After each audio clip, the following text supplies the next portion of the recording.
Mais est-ce que les nationaux, dans les divers pans, que ce soit les médecins, les assurants, entre autres, ont été sollicités dans la mise en place de ce projet? Je vous ai dit que j'ai écouté le ministre de la Santé publique. Le ministre de la Santé publique a dit qu'ils ont reçu plusieurs offres. Ils ont confié au CARPA, le comité d'appui à la réalisation. Et c'est à l'issue d'une sélection que GK Engineering, qui est l'entreprise coréenne, a été sélectionnée. Donc je pense qu'à cette occasion, à cette mise en concurrence, il y avait toutes les personnes que vous êtes en train d'énumérer. Je n'ai pas le dossier exact en tête, mais je pense que lorsqu'on met en place un système de santé universel comme celui qu'on est en train de vouloir implémenter, nous devons d'abord comprendre les contours de la structure qui est mise en place et comprendre qu'il y a des mesures préalables. Et justement, alors, Mme Mekongo, réagissant, je vais finir, Mme Mekongo a bien indiqué que non, il y avait des préalables qu'il fallait remplir. Le gouvernement a fait sa part en densifiant les hôpitaux d'un personnel de santé formé. J'ai dit tout à l'heure qu'on a en place une diversité de facultés de médecine et les instituts, vous appelez ça IPES, pour former également les techniciens et les infirmiers, pour les soins infirmiers. Donc, on a densifié ça pour préparer la mise en place de la couverture santé universelle. Alors, Samon Bias, il faut qu'on sorte. La question que beaucoup se posent, c'est d'où viendront les fonds? Il faut quand même savoir qu'on est dans un pays qui fait face à des crises multiformes. Effectivement, c'est pour ça que Maître Georges Tegem avec le RDPC ne doivent pas vendre l'illusion au peuple camerounais. Comme ils font dans la politique de la fourberie et du mensonge. Nous sommes là pour déconstruire tout ça. Parce que en 2012-2013, nous n'avions pas encore deux zones économiquement sinistrées comme c'est le cas. Nous n'avions pas une économie complètement clouée comme c'est le cas. Mais à cette époque-là, ils n'avaient pas pensé ce projet.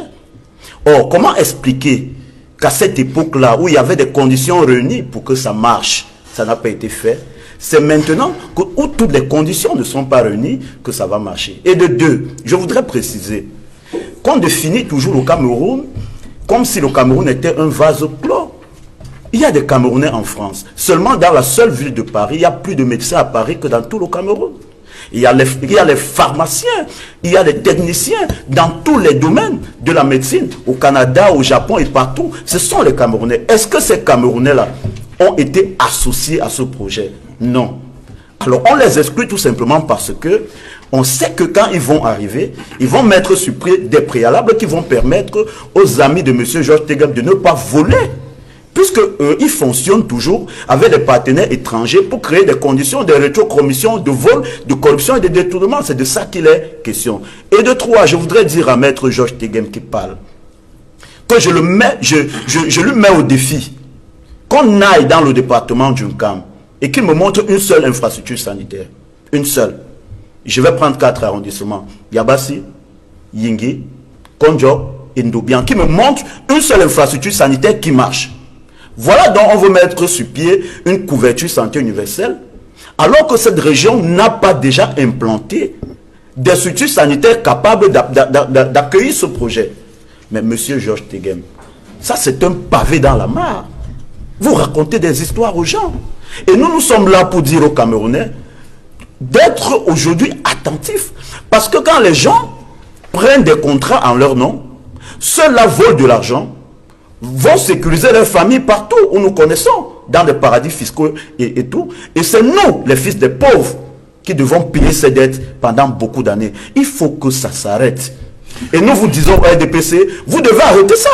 Le Cameroun n'est pas un gâteau national, comme vous dites, où vous décidez de comment vous faites des choses et n'importe comment, sans consulter les Camerounais, qui sont en réalité ceux-là qu'on doit consulter, parce que tout ce qu'on doit décider au pays, tout ce qu'on doit décider au pays ne doit que découler d'un consensus général. Maître Georges Tegem vient de dire sur ce plateau qu'il n'a même pas connaissance de ce qu'il y a dans ce contrat, de la substance, de la quintessence. Mais il vient défendre ce qu'il ne connaît même pas sur ce plateau. Il veut que les gens écoutent. Nous nous disons non, il ne faut pas que ça marche comme ça. Ne nous vendez pas l'illusion. Faites ce que les autres font ailleurs et pour permettre à ce que le Cameroun soit un grand pays comme les autres pays ailleurs. Ne nous exposez pas à des clichés comme ceux que nous voyons où les ministres veulent aller au nord et sont obligés de prendre une compagnie aérienne, affréter un avion qui vient d'une compagnie aérienne qu'on appelle Ethiopian Airlines. Alors qu'à Edjo, nous avait laissé un joyau qu'on appelle la Camet, que vous avez bradé comme les autres entreprises de ce pays. Alors, Maître Tegem, on revient donc à la question des élections. Oui, je vais vous répondre, mais c'est tout à fait complet sur ce que M. Béas a dit. Parce que voyez-vous, il m'a même dit, vous racontez des histoires. Ensuite, il a qualifié les gens de voleurs. Je voudrais faire observer. Oui, je suis d'accord. Vous avez le droit de vous exprimer, de dire que je raconte des histoires.